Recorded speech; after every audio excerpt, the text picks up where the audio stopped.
Hello, my name's Jack Howard, and welcome to The Screen Test, the show where we take a bunch of our favourite films and TV shows and put them through a series of rounds to decide definitively and officially which is the greatest of all time. Ooh! This energy, I love it. It's sink or swim time. Oh my god. He's going for the jugular. Can we take points away for sucking up to the judge here? I am sucking up. I feel attacked. Dude, this is not even gonna be a fight. Ooh! I'm coming in like Arnie, I'm shooting for everyone this time.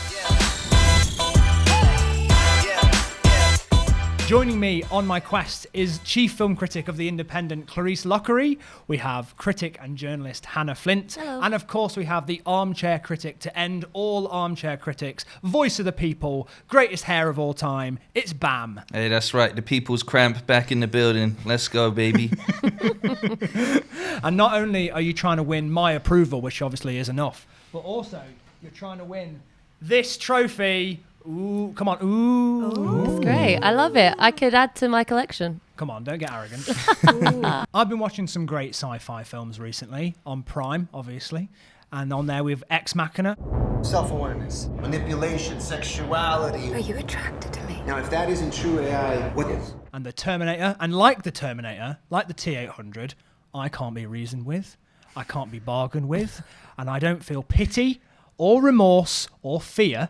And I absolutely will not stop ever until I find what the best sci-fi film is. So you, three specifically, have got to help me. Are you up for it? Yeah. Yes. Yes. I can Done. do this. I'm so ready Affirmative. this time. A sci-fi movie is a little bit easier to define than what we did last time, which is a disaster film. However, let's go through the picks. Clarisse, what's your pick for a favourite sci-fi movie? Well, as we all know, the best of all the sci-fi is Star Wars.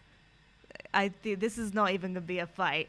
But, of course, it's a little bit harder because everyone has their favourite Star Wars movie. But I just went for mine, which is Empire Strikes Back. But this is the question I want to ask. Is Star Wars sci-fi or is it space fantasy? Does it matter? Well, it is space fantasy, but that has always been a subgenre of sci-fi to me. Because I'm just being a stinker. I completely think it's sci-fi. like people say this, and I always get a bit confused by it because it's like the entire point of science fiction is to like imagine a world kind of like our own, but the technology is way more advanced. How would that impact our lives? And that is kind of what Star Wars is. But set in the past. Yeah, like it's technically set in the past because George Lucas is a little troll. Hannah, really, what's your it's pick? future. My pick, I mean, red pill, blue pill, The Matrix. That's all I got. I mean, come on. Like, Bam. I mean, should we go home now? I've gone with Total Recall. I'm taking it back for all of the Arnie fans. This time I'm not playing around.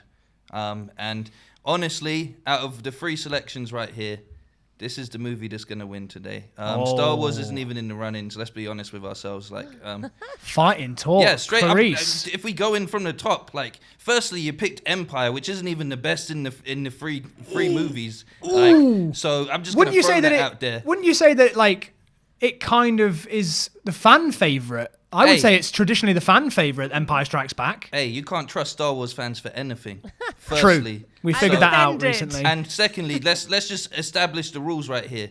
If you're talking about the Empire on its own, you might as well just call it The Empire Strikes, because that's the only way it's going to make sense from the get-go, you know? There ain't no striking back if you ain't seen the first movie. It makes no sense. You picked a very weird choice for this one. So I'm going to see how you can float. It's sink or swim time, you know? He's going for the Yeah, jugular. but Hey, you came say for that. Hanna in the start of episode 1.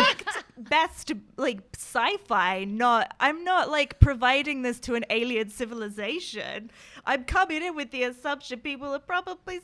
Hey, you got to argue to why be this fair- film as a standalone is the best sci-fi movie. It's not about the franchise, because if that's the case, then The Matrix is looking kind of shaky too. And I'm talking Excuse me, about it's The the first Matrix one. 2 It's and The Matrix. I'm saying if we're counting things as a franchise, then you'd have to include Well, if we're going to do Matrix that, 2 we're and going to 3. include your reboot. No. Farrell. If we're And we talking don't about wanna go there. a standalone movie, Total Recall's got this. but Yeah, because it wasn't good enough to get a sequel. Ooh. Oh, all right, fair also- enough. That Just was a to good be comeback. I'm fair, appreciating that. on you say that like sorry, I'm not to Go ahead. gang up on you, Bam, but Hey, bring it has on. Hey, to be Bam's said, coming in hard. You know, any of those Star Wars movies, it has the opening crawl exactly for the purpose to contextualize exactly what's going on. So you don't need to watch the first film. You can just watch Empire and know exactly what happened. You might know all the gory details, but it's enough to get through. Like the same with the opening of A New Hope.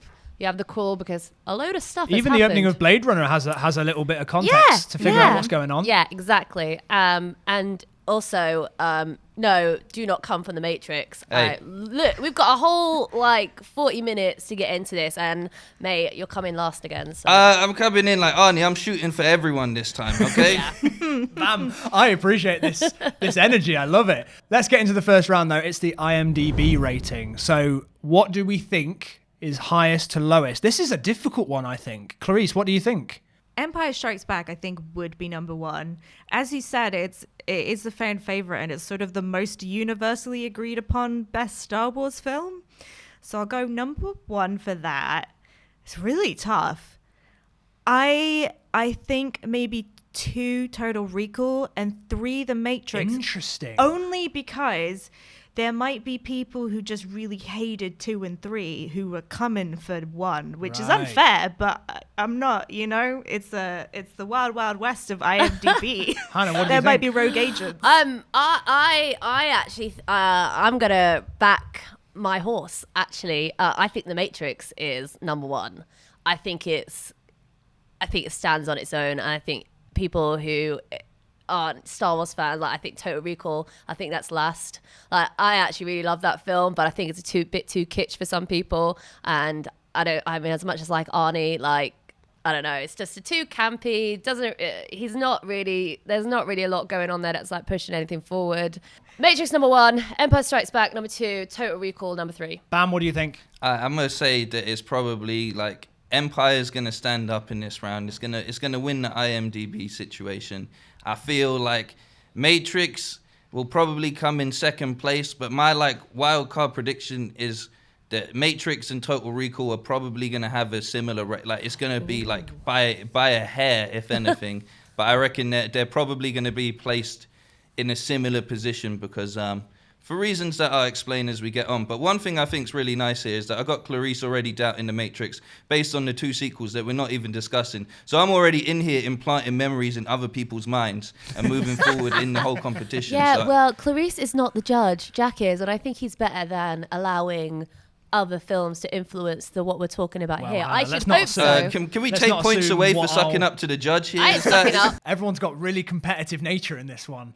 Right, well, let's find out who the winner is going to be. The points will go to the person who's chosen the film with the highest IMDb rating. So let's find out. Alexa, what does Total Recall have on IMDb? Total Recall has an IMDb rating of 7.5 out of 10. Okay, we got a 7.5 for Total Recall. Alexa, what rating does Empire Strikes Back have on IMDb? The Empire Strikes Back has an IMDb rating of 8.7 out of 10. 8.7 for The Empire Strikes Back, and here we go. What do we think? Is it going to be 8.7? Alexa, what rating on IMDb does The Matrix have? The Matrix has an IMDb rating of 8.7 out of 10. Well, Wow. 8.7 for both The Matrix and The Empire Strikes Back. All right, since there's no last place, I'll give you, although you are last, Bam, but technically come on, man. second because there's a joint first. I'll give 3 points each to The Empire Strikes Back and to The Matrix, and 2 points to Total Recall. Fair? Fair.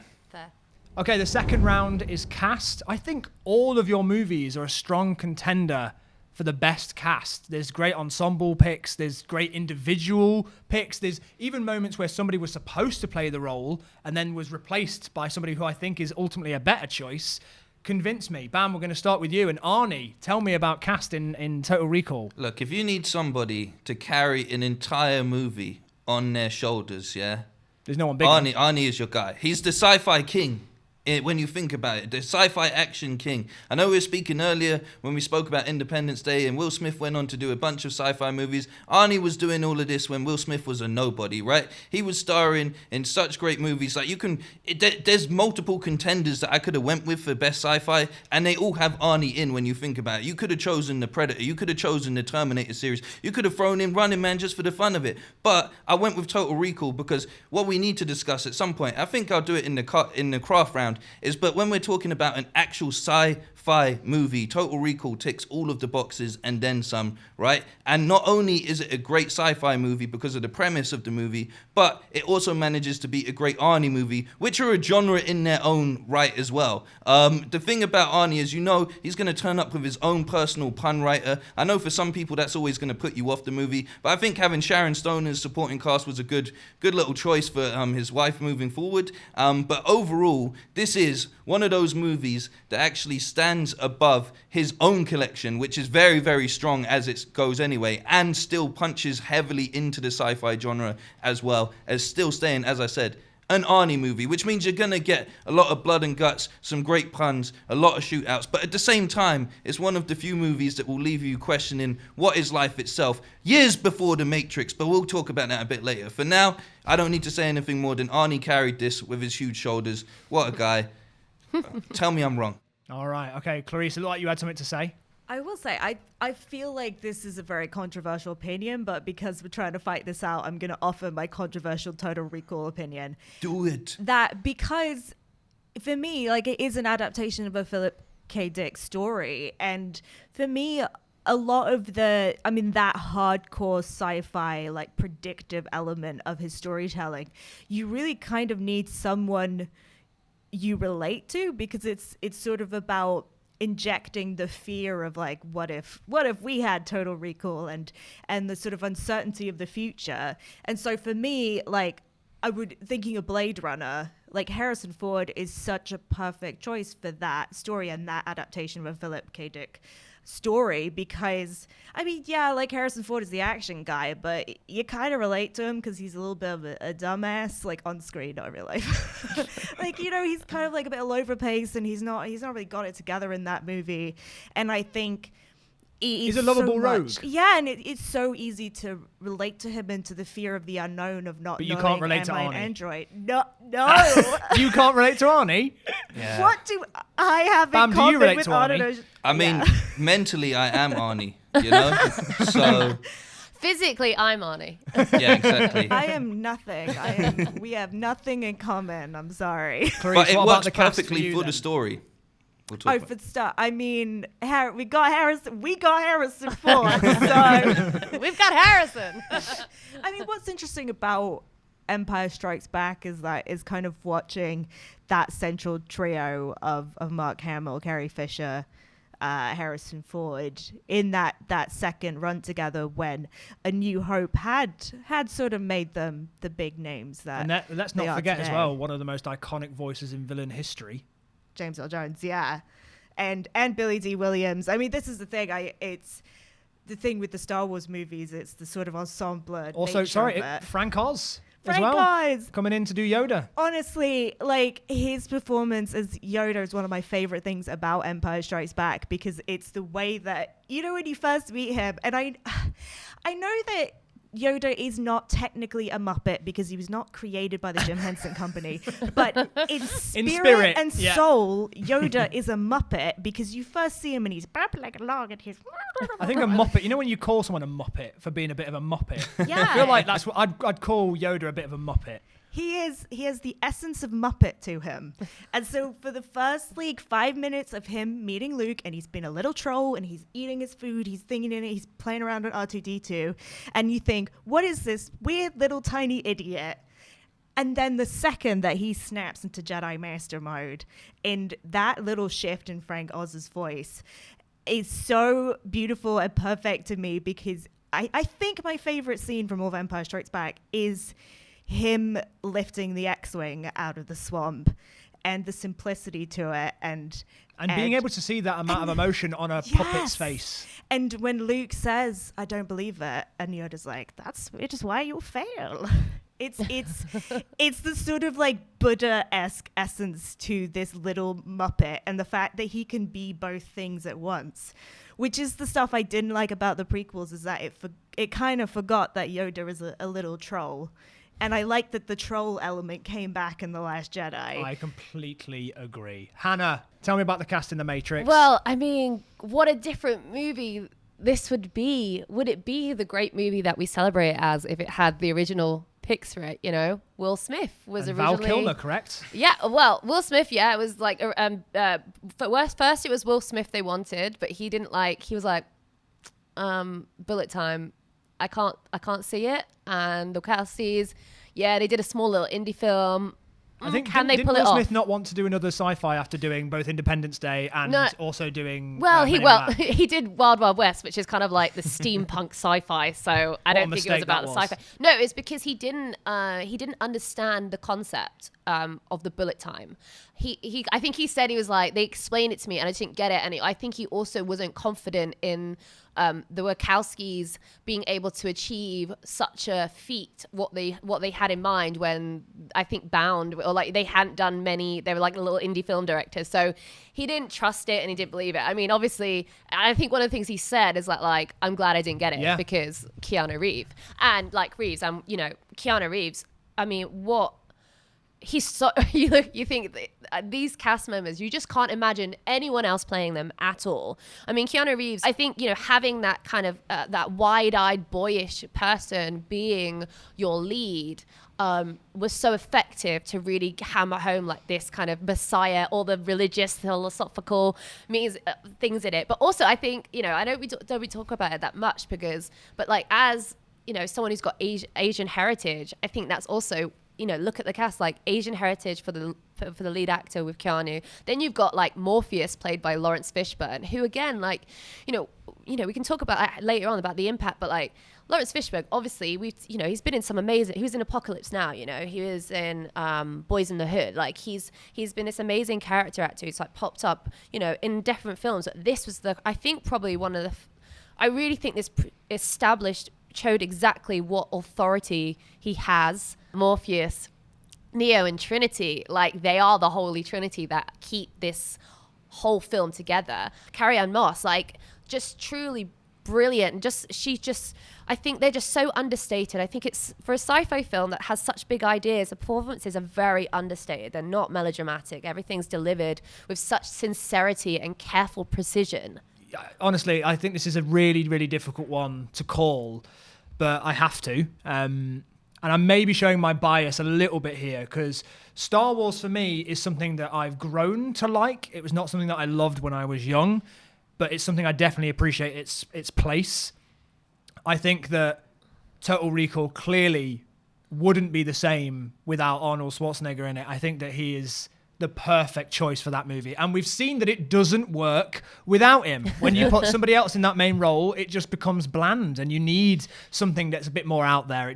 Not everything Clarisse needs to be the lovable rogue of Harrison Ford. When you put something a bit more, you know, cartoony in there, it can kind of work. But you guys need 3 characters, right? Arnie just needs him and his 2 guns, and he's ready to go. You know what I'm saying? Well, that is 3 characters, though. Yeah, exactly. So I think I'm going to give 3 points to The Matrix, 2 points to The Empire Strikes Back, and 1 point to Total Recall. I think that The Matrix just wouldn't be the same. Like, imagine Will Smith being in that main role. It just wouldn't be what it is without Keanu Reeves. So that's what my my rating is. So let's have a look at the scores at the moment.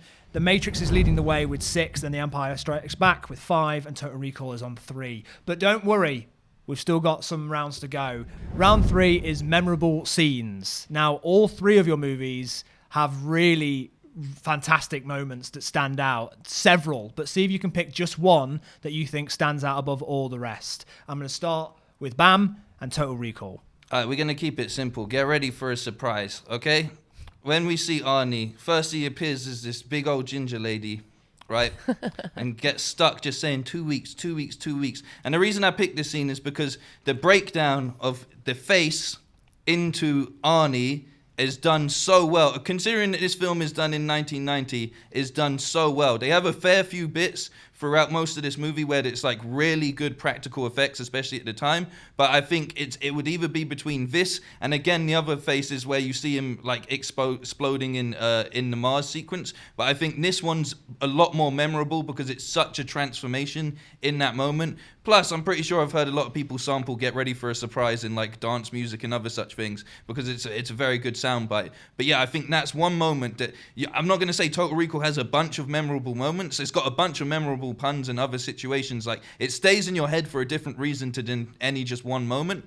But that as far as it goes, especially for like watching that for the first time, even as a child, which I shouldn't have been doing at the point in time anyway. But that point in time, 1990, you're still sort of in that 80s era. Practical effects are like being pushed to as best as they can at the time. And I think this is one that really stands out before we move into that realm where it's like, you can rely heavily on computer graphics to kind of carry you through. They really had to. There's a good old saying where it's like, if you can get it on camera, then get it on camera, as opposed to doing it in post. And I think that is a very, like, throughout Total Recall, it has great examples of that, but that's the one I'm going to go with. I think as well, I've not seen a movie that looks like Total Recall ever again or since. Clarisse, out of The Empire Strikes Back, there's so many scenes that stand out. What is the first one that comes to your mind that makes it your favorite Star Wars film? Look, I know No, I Am Your Father is the most famous, but for me, my favorite, well, I kind of ruined it by talking about the Yoda one, but the other one that always gets me every time is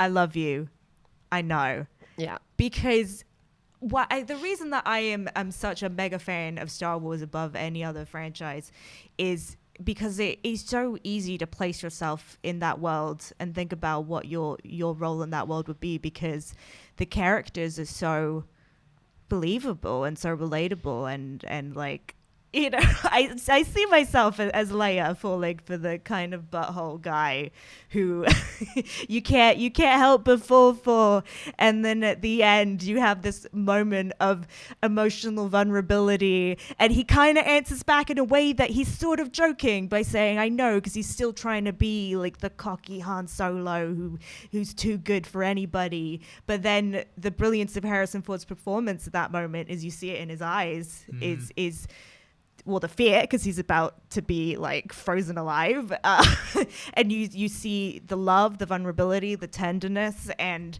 to have it all in that moment. It's interesting because the thing with George Lucas, I think Harrison Ford said something about like, you can direct this stuff, but you can't write it. It's quite famously Harrison Ford's suggestion as well, wasn't it, to not say I love you too. Well, yeah, because I think that's the beauty of Star Wars, is that it's what the actors brought to it, and it's what everybody brought to it.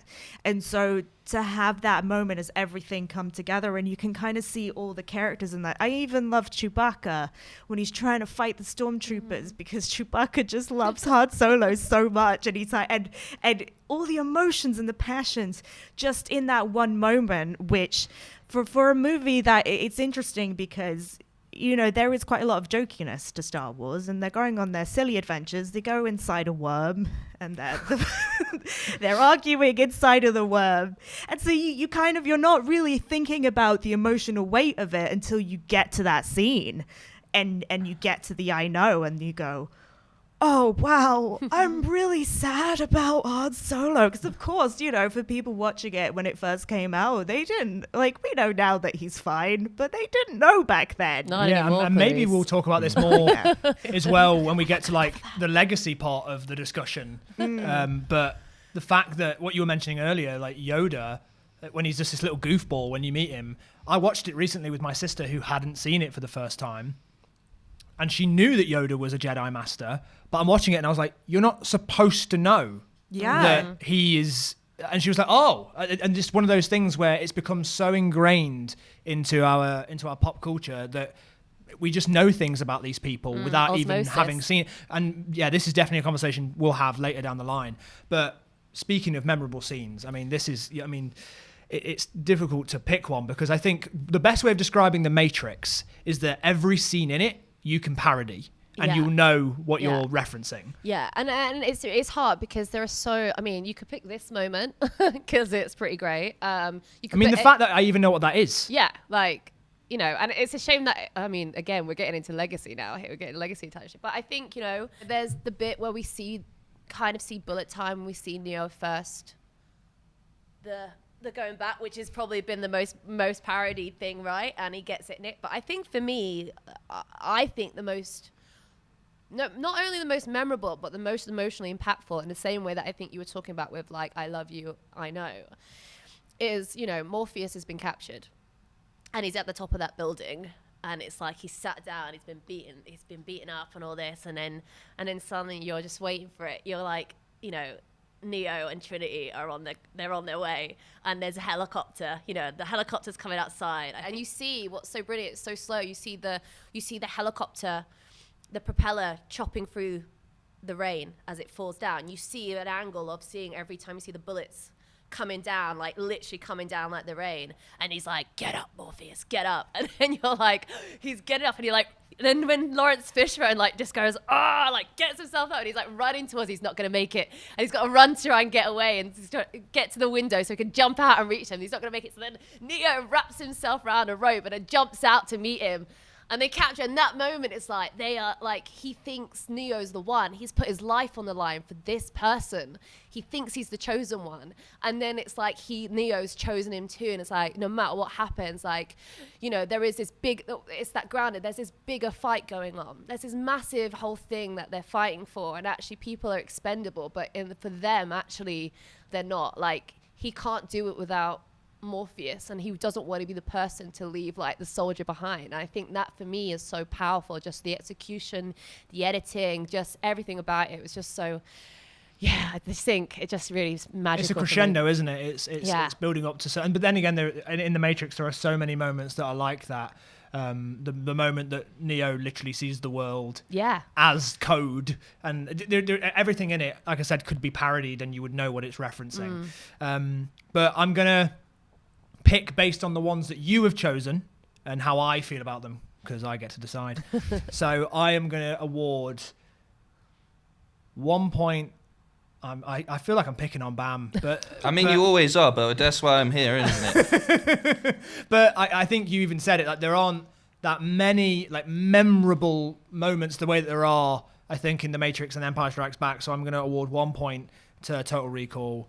I'm going to award 2 points to The Matrix, and I'm going to award 3 points to The Empire Strikes Back. I think it's specifically because that scene from The Matrix isn't one of the ones that jumps to mind for me, but I think the simplicity and the beauty of the scene in The Empire Strikes Back, the I Love You, I Know, and because as well it's a combination of writing and cast, and it's just, it's such a great moment. They put it on mugs. Let's take a look at the scores. Right now, Total Recall is on 4, but The Empire Strikes Back and The Matrix are neck and neck, 8 points each. Yeah. It's all to play for. Oh my God. Okay, the third round is craft, okay?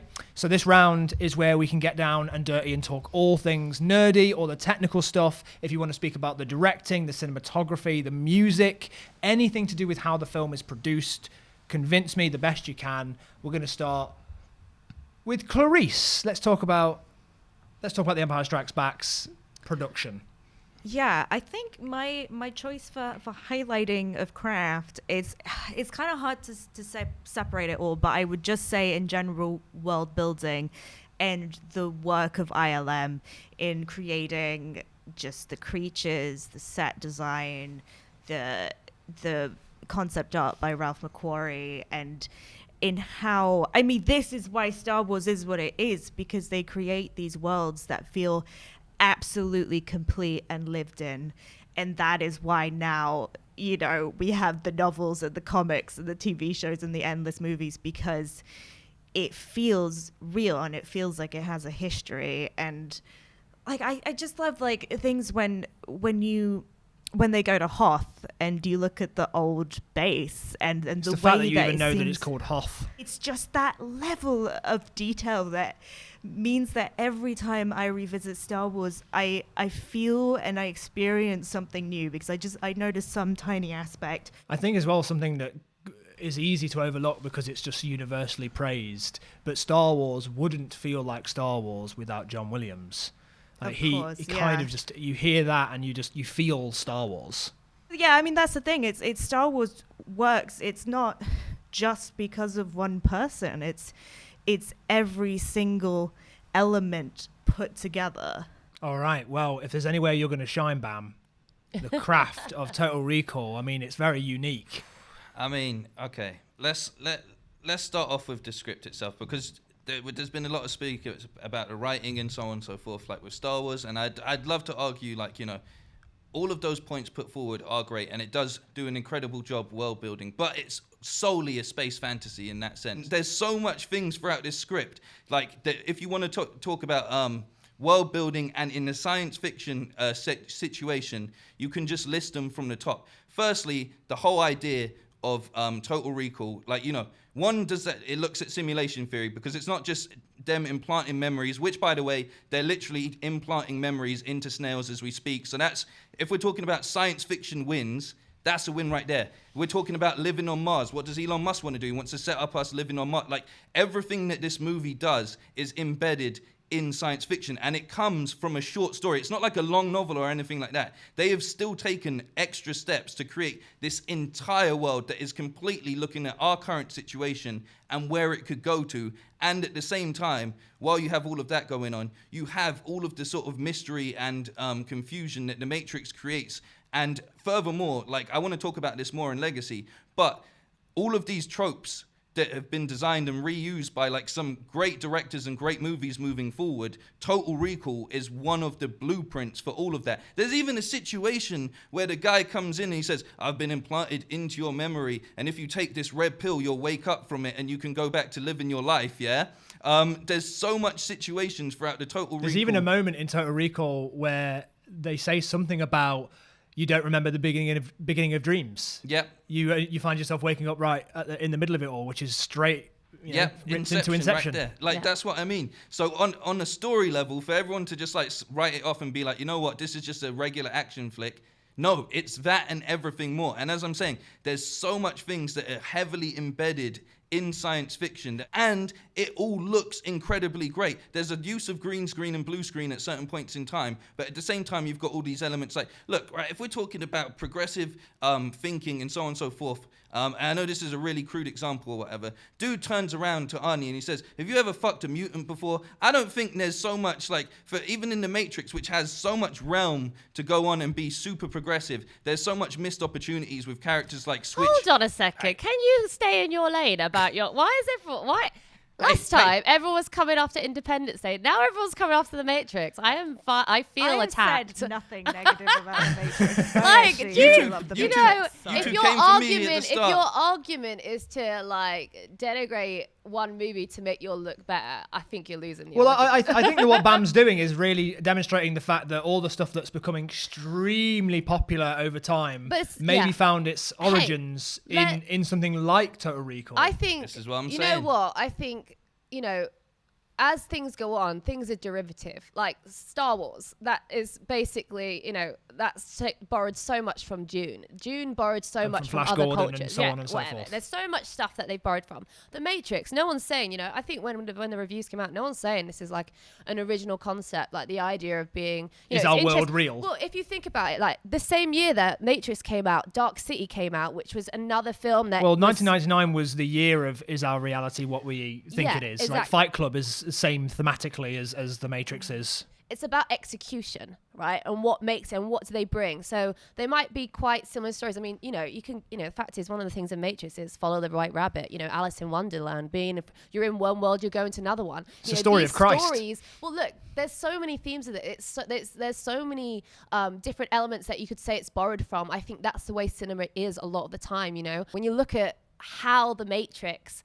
Definitely, I agree with you on Total Recall. I love Total Recall, but I want to say, like, how does The Matrix stand out? Because it was a truly original delivery of those kind of ideas and themes. But as the points I'm putting forward, I'm just saying, a lot of those like come directly from Total Recall. It's not like we're taking it from X, Y, and Z. But actually, The Matrix, if you're going to say it borrows far more from Japanese anime, like it would be nothing without Asian cinema. It would, look at Ghost in the Shell. The Matrix is basically the same code in Ghost in the Shell. Even the bullet time, which I'll talk about in Craft. But the guy who who did it, John Gator, who's the visual effects guy, he said the idea of using still images and, making them, pop and making them stand out was like from Akira. Like, there's so much influence from so many different places. Look at Tarantino films. There's so many influences from so different things.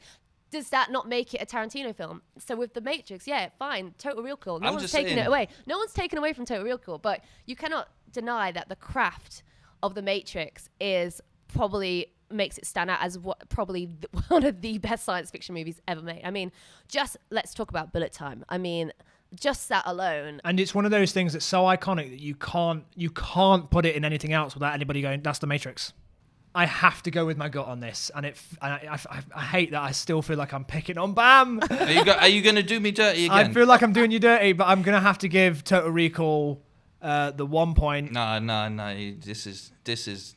I don't know what it is, but it's something. I think Total Recall is great, but I just don't feel like I see things in it that are a standout and as memorable as I do in both Empire and in The Matrix. And I think that the different things to compare with Empire and The Matrix, but I personally have to go with the fact that I think that I'm going to give Empire Strikes Back 2 and The Matrix 3, because I think there's no weak link in The Matrix. There's nothing in it that feels like it hasn't stood the test of time. And I think there's some things that are charming in both Empire Strikes Back and in Total Recall, but in The Matrix, it feels like it's...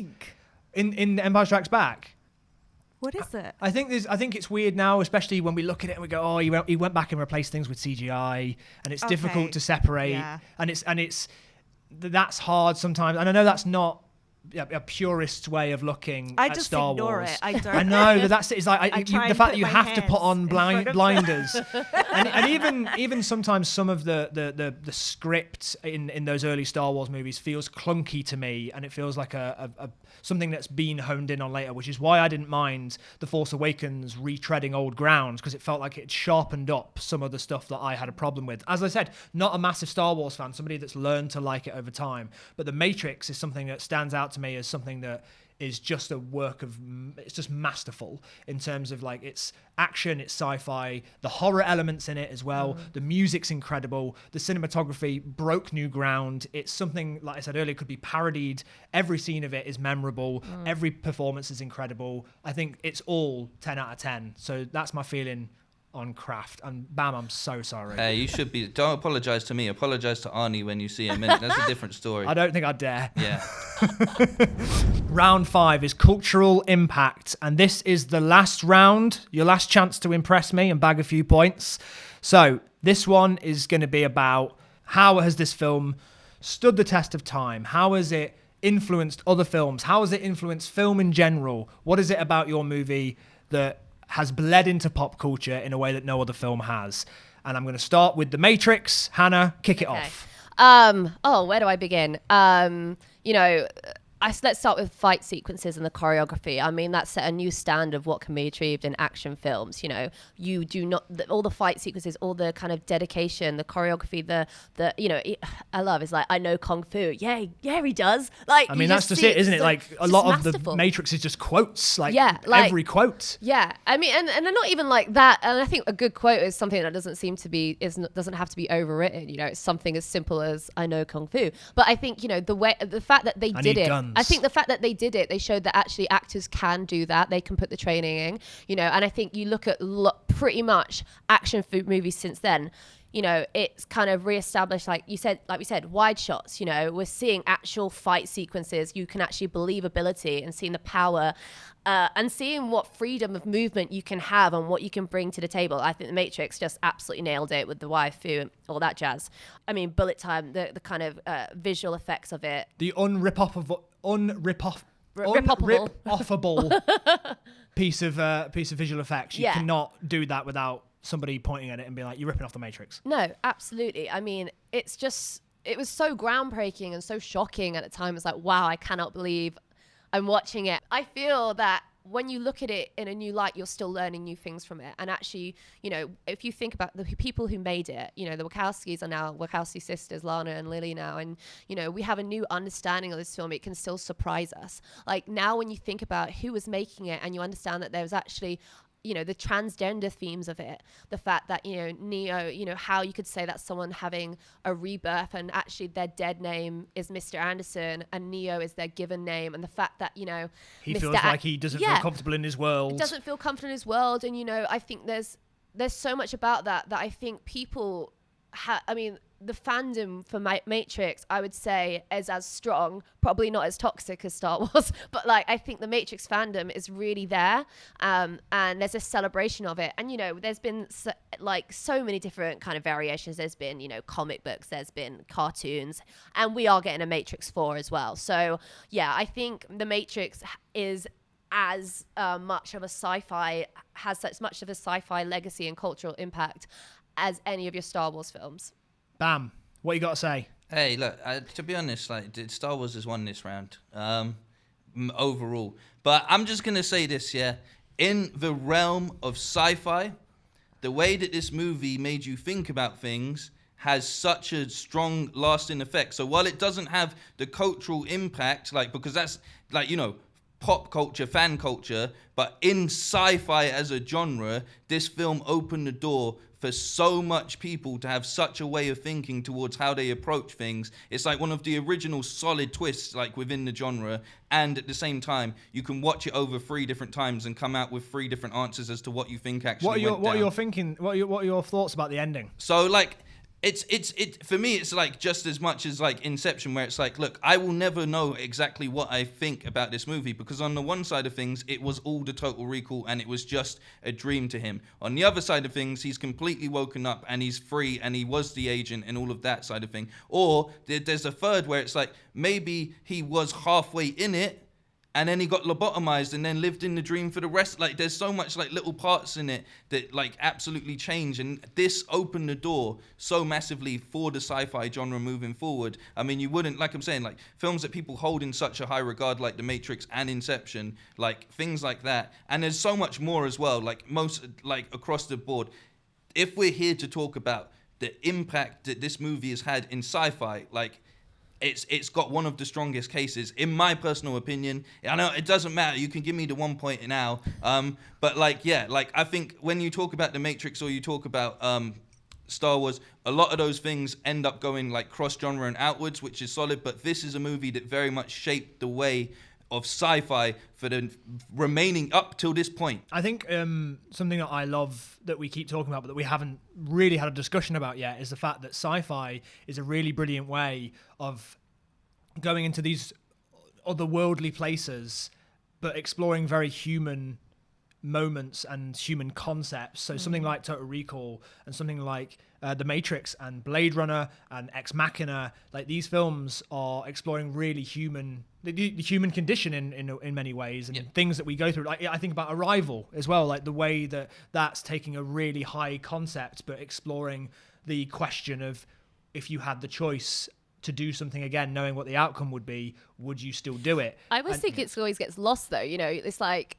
It's something like Battlestar Galactica, right? Where they said that's a lot about the Iraq War and kind of invasion and stuff. And even Dune, that was kind of a lot of the Middle Eastern kind of oil conflict is in there. And I think some people see the science fiction and actually they have a cognitive dissonance. So it's oh, look at these worlds, and they can't understand that actually, no, this is inspired by real life, but they don't want to imagine. I mean, what's so interesting about Star Wars? It's you think about how you think we're the good guys, you think we're the rebels. Actually, okay, wait, this might be stepping on my point. Well, take it away, Clarisse. Take it away. Wait. Sorry, okay, I'll shut up. But I just think I was no, this is my argument. Western audience who love Star Wars, you're not the rebels. Yes. Yeah. Well, because this is this is the thing. I can argue about, it's the second biggest franchise in the world, blah, blah. I feel like we all know this stuff about how influential Star Wars has been materially in culture.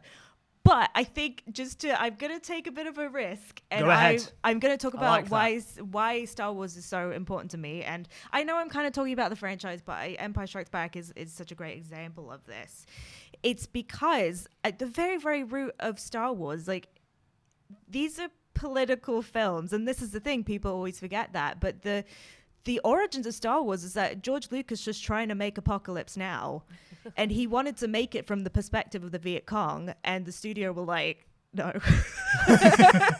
No. That's so funny you said that, because Apocalypse Now was basically a copy and paste of Heart of Darkness, Joseph Conrad. They just like copied and pasted it. I was like, let's do that in Vietnam instead. So. And that's the thing. And so you can look at, it's the 1973 draft of A New Hope. And I think it's like on the first page, he literally spells out the rebels of the Viet Cong, the Empire is America. Yeah. And what I think is the brilliance of Star Wars, and you see it in every movie, you see it in Empire Strikes Back, you see it in the modern movies, you see it in the TV show, or future shows. It's always a constant in Star Wars, is that it's coming from that like overtly political place of the underdog versus the Empire, but versus the sort of unstoppable force. And that's the stuff that always really, really moves me about Star Wars. It's not necessarily the Skywalker saga and Luke as the chosen one. It's those amazing scenes when you see all the rebels coming together, and you see like Han Solo, he's a smuggler, and he steps up and he becomes a hero. Clarisse, I totally get that, but just as a criticism of Star Wars, right? It takes it so Viet Cong. It's like, why is everyone white, and why is anyone who's supposed to be like a kind of bad person? Is that like, let's talk about like the Tusken Raiders, who are the most absolutely problematic portrayal of what's supposed to be like the kind of North African Berbers inspired by that, you know, set in Tunisia. Like, I think it's all good saying the politics, but I think what's the problem with Star Wars is that I think someone's made a massive point about it back in when it came out. It's like, how is it in this world? Why are there no black people there? Like, why is it white people? Why are women, you know, wearing certain clothes? Like, why have we put Apparently George Lucas said there's no bras in Star Wars. Exactly. So it's like, you know, Or as space. much as it's trying to make these political points, maybe it doesn't hit because, you know, it's white people who are the good guys. Maybe if they actually had the white people and had people of color, like have Vietnamese or Southeast Asian, or, you know, they do it a bit more in The Mandalorian, but like it just feels like, it's like, so wait a sec, But we all know the answer why there are we white know people why. in So the it's main like, roles. and that's why it doesn't hit, I think, sometimes as hard, those political points, because, you know, we can't see the discrimination that it's trying to show, right? We're not seeing the colonialism as overtly as we see in the real world that has been in our established histories. But I mean, I think I get your point that you don't see the like explicitness of the correlation between this is the Vietnam War, but I think the fact that it is so popular and that people identify so strongly with the characters, and the fact at the Women's March, you know, all those incredible placards of a woman's places in the resistance and the picture of Leia with the gun, and you see themes and elements from Star Wars being constantly picked up by political movements, because that's the thing, and you're totally right, and that is the problem with Star Wars, is because, you know, partially just because of the period that it was made in, and the reality of Hollywood then, like, they're never going to go down, and that's depressing, and that's why I've always been fighting for the sequels. It's like, you have the new Star Wars movies have the opportunity to fix that, and they've been doing it in some ways. Trying, and then they kept pulling back. I mean, that's a whole different thing. But I think that's the thing. It's not so much the overtness of the political message. It's the feeling behind it. And so that's my sort of outside, like, obviously we know all the toys and the books and everything, and how it like influenced every movie ever. But I think there have also been like real world really positive implications from Star Wars. I just love thinking about those placards of Leia, a woman's place is in the resistance. How cute is that? I love it. I think that there's no denying the cultural impact of Star Wars. I mean, Christopher Nolan's always talking about how, you know, there's no denying that, yes, I love 2001: A Space Odyssey, but also I love the Bond films and I love Star Wars, and that's what has got me into making films. But I absolutely love Bam's passion, and I think he's made some really, really good points. And actually, not to take away from what Hannah's done, but I think it's quite easy to argue about how good The Matrix is and how much of a cultural impact it's had and all the rest of it. But Total Recall, I think you've completely convinced me, Bam, that we wouldn't have The Matrix. We wouldn't have We're here to talk about sci-fi, you know? Yeah, we wouldn't have certain things without it. So pity points then, yeah? Not at all. Not in the slightest. Not in the slightest. I think that you've argued it super well. And I've been thinking about, like, I mean, The Matrix has influenced me personally more. And I would say that it's something that I like more than I like Total Recall. But yeah, maybe it wouldn't exist. Maybe the ideas wouldn't be there if that film wasn't made. So I am going to go ahead and think give it Bam 3 No, points wait, thank for you. Total Recall. Can and I I'm just gonna say give- one thing? I'll I'm take in the these middle of giving points Grace. here. I'm just going to take those. But I just want to say, you at home, go watch The Matrix. Go watch Total Recall back to back. They're both on Amazon Prime now, right? Do that, yeah, and let me know if I'm wrong. There's no denying on modern cinema, The Matrix might be. I mean, comparing it to Inception, and everything. The Matrix might be the most influential piece of cinema in our generation. But I think it probably. The ideas are originally kind of explored in Total Recall. So I'm going to give Bam 3 points. I'm going to follow it up with the obvious influence of Star Wars with 2 points. How did I not win this round? then How one did I point not win this round? to The Matrix. What did I do wrong? You didn't do anything wrong. This is just, I think that... Star Wars! I talking know, about but this is sci-fi. it. This is it. I think Bam explained the point of view of sci-fi really, really well. And I think it would be so easy to give it to Star Wars because obviously there is a Star Wars land, and you're right, like everything under the sun has been influenced by it, and anything that's got the label of Star Wars on it will get made. And The Matrix is just getting a sequel because it's The Matrix. But Total Recall was an original idea, adapted from a book. But yes, it's an adapted script. yeah. Which but never got a sequel because it wasn't good enough to get a But- sequel. Because it was doesn't matter. perfect as it is. The ideas within Perfect as it is. within it have been explored in other things, But and I think yeah.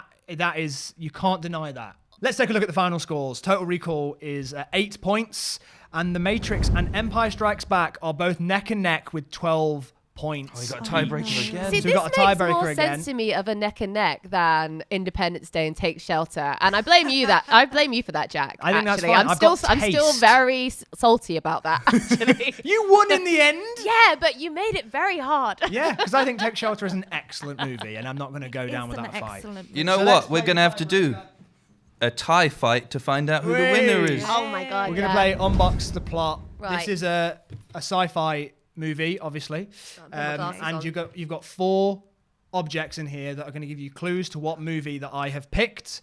Bam, you're allowed to play along as well. I'm not saying that you're excluded from this. I'm gonna sit So back. we've got to write it There down. can Yeah, only be write one. it down. But I'm going to give you more points the earlier that you guess. Okay. Okay? And if you commit to a guess, you cannot change your answer later. Okay, here we go. that You ready to unbox the plot? Where's the Okay. theme tune, please, Hannah? Unbox the box. I don't know. There we go. Unbox the Can we wait? We'll do it again. plot. Wait. Yeah. Oh yeah, we should do that. Unbox it. And let me win. Unbox the plot. I think that's copyright strikes Yeah, right this, there. Oh, this, no. the mouse will be Oh, after yeah, you. It was less than 30 seconds. Yeah. Here we go.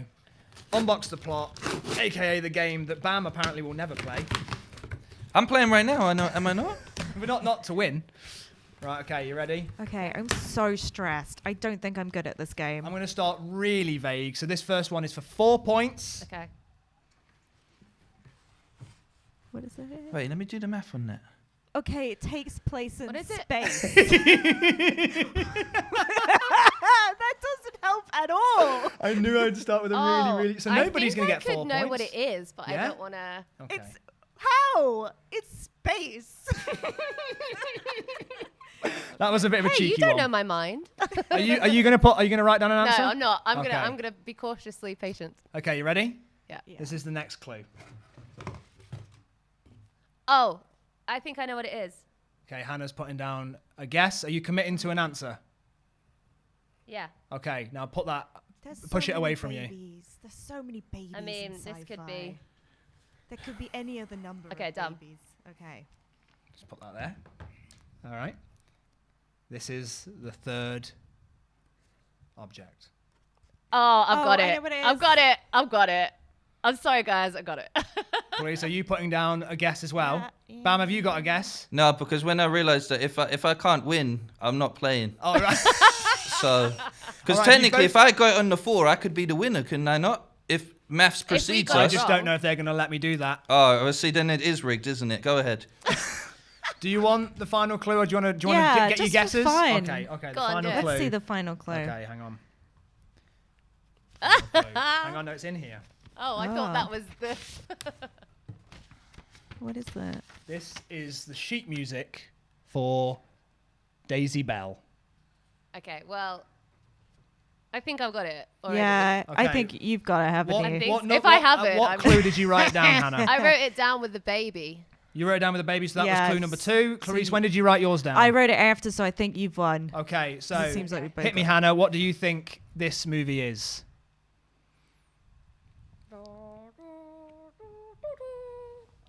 There you go. 2001 Space Odyssey. Correct. Yes. Just to confirm, that is also what I Dun, wrote down. dun, dun, I dun, just, dun, there's a dun. lot of babies. You I know. thought the baby is, would be quite a nice the vague first one, one, I but was you like- clicked quite quickly. I was like, I think I knew it was the first one. I was like, okay, this is like our solar system. So it's our planet. I was thinking planet, but there's 9 planets. Like, And if we're Put it- gonna yeah. talk about the most influential sci-fi film of all time, it is Yeah, but- 2001: A Space Odyssey. But can I Not just, to be a wanker about it. I but- don't like it. Ooh. My picture. Yeah, sorry. I kind of don't want to give it to you now because you've just insulted 2001: A Space Odyssey, but you did guess it right. Look. Hannah, you have won, so that means The Matrix is the best sci-fi movie of all 2 for 2. time, according to us, and especially to Hannah, who is our second winner in a row. So I will hand you now, for the second time, the Screen Test Award through Oh, space it's so and time. amazing. Wow. Ah. Look at that. How did you do that? I'll have to. So I've got one on my toilet seat, and now I've got one on the cistern on top. Nice. Now I need like a third one for like. sink. Yeah, the sink. Yeah. You guys are cool with that? I'll let you borrow it. I'll Thank rent you. it out on a weekly Thank basis. you. Next week, I'll be back with Clarisse, but we'll be joined by Joe from the Cyber Nerds, and we'll be discussing all the best things about US TV drama. So hit the like button and subscribe so you don't miss it, and I'll see you then. Bye! Bye.